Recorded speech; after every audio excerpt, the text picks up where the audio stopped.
আসসালামু আলাইকুম। আশা করি তোমরা সকলেই ভালো আছো। আমিও আল্লাহর রহমতে ভালো আছি। আজকে নিয়ে আসলাম খুবই একটি গুরুত্বপূর্ণ সাজেশন। তোমরা যারা এইচএসসি পরীক্ষার্থী রয়েছো, আজকে সাজেশনটি মূলত তাদের জন্য, এবং তোমরা যারা কমার্স ব্যাকগ্রাউন্ডে রয়েছো, আজকে সাজেশন তাদের জন্য। আসো আমরা সাজেশন নিয়ে আলোচনা করি।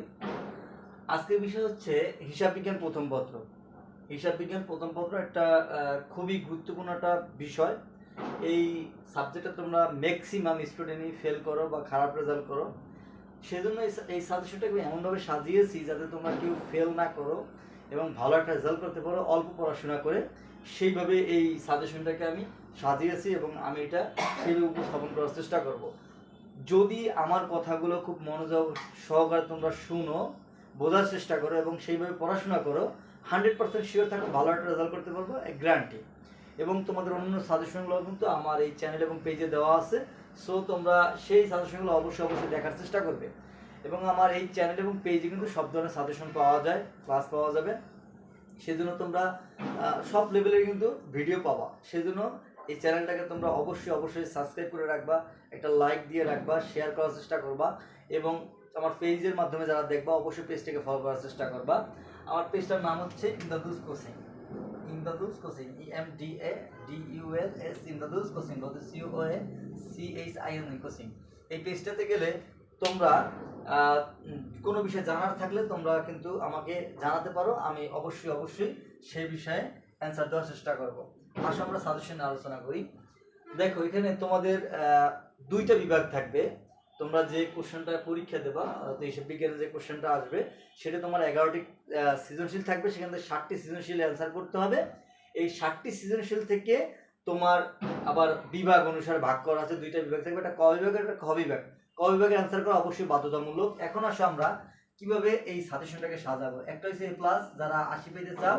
একটা হচ্ছে A গ্রেড, যারা মিনিমাম 70 পেতে চাও।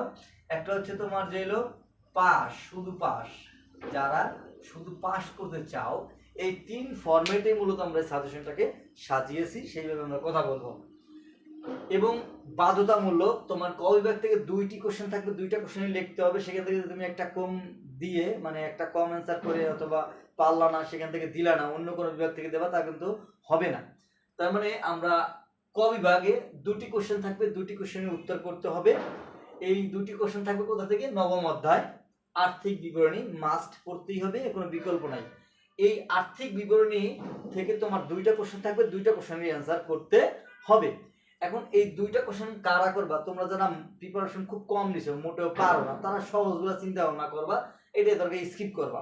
যারা A+ পেতে চাও তারা অবশ্যই এটা পড়তেই হবে। এরপর দেখো খ বিভাগে আছে, যেখান থেকে 9টি কোশ্চেন থাকবে। এই 9টি কোশ্চেনের মধ্যে তোমার 5টি উত্তর করতে হবে। এই মোট হয়েছে 60টি। এই 5টি উত্তর করার জন্য আমি মোট এখানে 3টা অধ্যায় দিছি। দ্বিতীয় অধ্যায় হিসাবের বৈষম্য মাস্ট। এখান থেকে কমপক্ষে তুমি 2টা কোশ্চেন অবশ্যই বেশি কমন পাবা। এরপর আছে তোমার তৃতীয় অধ্যায় ব্যাংক সমন্বয় বিবরণী মাস্ট। এরপর আছে চতুর্থ অধ্যায় রেওয়ামিল। এই 3টা অধ্যায় যদি তুমি খুব ভালোভাবে পড়তে পারো, তাহলে এই যে 5টা সৃজনশীল প্রশ্ন থাকবে, সেই প্রশ্নে অবশ্যই 5টা তুমি কমন পেয়ে যাবা।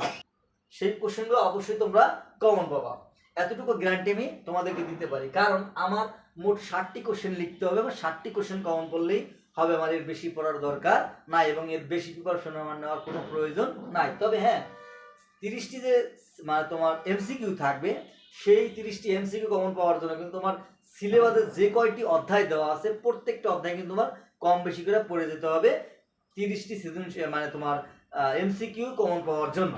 কিন্তু এই 4টা থেকে তোমরা কম হলেও মিনিমাম 16টা থেকে অথবা 16টা 18টা তোমরা এমসিকিউ অবশ্যই কমন পেয়ে যাবা। বাকিগুলো তোমার অন্যান্য অধ্যায়গুলোতে অবশ্যই হেল্প নিতে হবে। তাহলে এখানে এই যে 4টা অধ্যায় দিলাম, কি কি?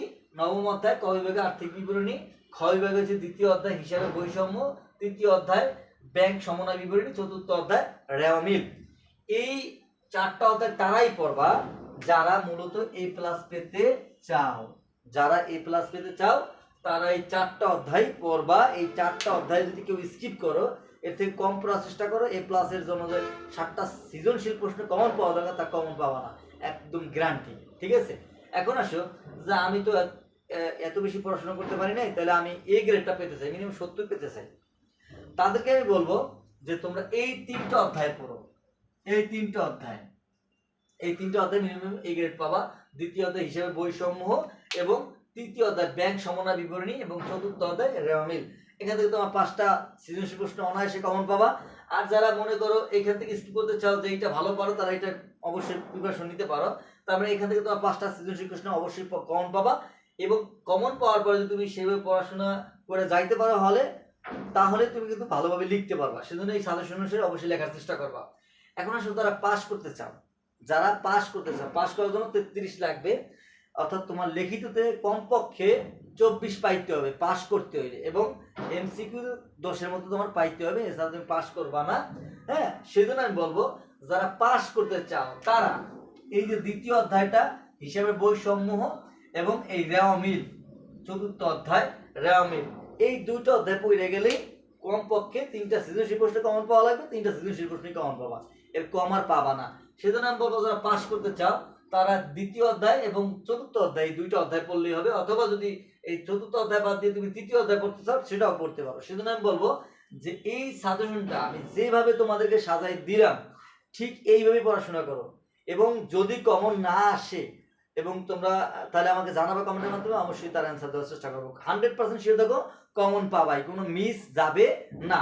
সেজন্য আমি বলবো এই সাজেশনটাকে আমি যেভাবে দিলাম, যেভাবে উপস্থাপন করলাম, যা বললাম তুমি তা অবশ্যই মনোযোগ সহকারে শুনে বুঝে অবশ্যই পড়াশোনা করে যাবে তোমাদের মেধাক্রম অনুসারে। 100% শিওর থাকো ভালো রেজাল্ট করতে পারবা, এটা সৃষ্টিকর্তা কেউ ঠেকাতে পারবে না। খোদা হাফেজ, ভালো থাকো।